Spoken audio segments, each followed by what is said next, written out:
Hello guys, இன்றைக்கி நம்ம சூப்பரான ஹெல்த்தியான வாழைத்தண்டு பொரியல் தான் பண்ண போகிறோம். வாங்க எப்படி செய்யலான்னு பார்க்கலாம். வாழைத்தண்டு வந்து பிஞ்சாக வாங்கிக்கோங்க, அப்போ நார் எடுக்கிறது ரொம்ப ஈஸியாக இருக்கும். அதை வாங்கிட்டு வந்து இந்த மாதிரி குட்டி குட்டியாக கட் பண்ணிக்கோங்க. நீங்கள் கட் பண்ணும்போது மோரில் இல்லைன்னா வந்து அரிசி கழுவு தண்ணியில் போட்டுக்கோங்க, அப்போ தான் கருக்காமல் இருக்கும்.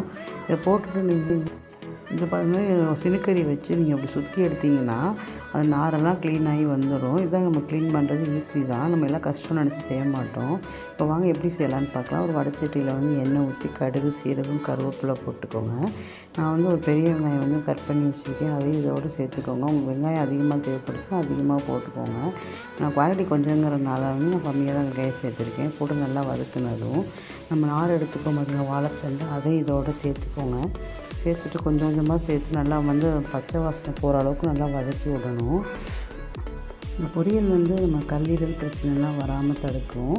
ஸோ வாரத்தில் 2 நாள் சேர்த்திங்கன்னா ரொம்ப நல்லது ஹெல்த்துக்கு. இப்போ வந்து நான் கொஞ்சம் தண்ணி மட்டும் ஆட் பண்ணிவிட்டு கொஞ்சம் நேரம் வேக விட்டுருங்க. அந்த தண்ணியிலே சீக்கிரம் வெந்துடும். இப்போது ஒரு மசாலா ரெடி பண்ணிக்கலாம். வந்து ஒரு மிக்ஸி ஜாரில் வந்து தேங்காய், சின்ன வெங்காயம், சீரகம், சோம்பு இது எல்லாமே சேர்த்துக்கோங்க. சேர்த்துட்டு ஒரு 2 பல் பூண்டு சேர்த்துக்கோங்க, அந்த கேஸ்ட்ரிக் ப்ராப்ளம் வராமல் இருக்கும். கொஞ்சம் மஞ்சள்தூள் போட்டு நல்லா வந்து கொரன்னு அரைச்சி எடுத்துகிட்டு ஒரு 4 காரத்துக்கு ஏற்ற மாதிரி ஒரு 3 பச்சை மிளகாய் அதையும் சேர்த்து நல்லா கொரன்னு அரைச்சி எடுத்துகிட்டு இப்போ வாழைத்தண்டு நல்லா வெந்ததும் நம்ம இதை அந்த மசாலாவில் சேர்த்து நல்லா கொதிக்க விட்டு தண்ணி ஊற்றினதை எடுத்து சர்வ் பண்ணால் சூப்பராக. வாழைத்தண்டு பொரியல் நீங்கள் வீட்டில் ட்ரை பண்ணி பார்த்துட்டு எப்படி இருக்குன்னு கமெண்டில் சொல்லுங்கள். என்னோடய வீடியோ பிடிச்ச லைக் அண்ட் சப்ஸ்கிரைப் பண்ணி இந்த வீடியோ பார்க்கலாம்.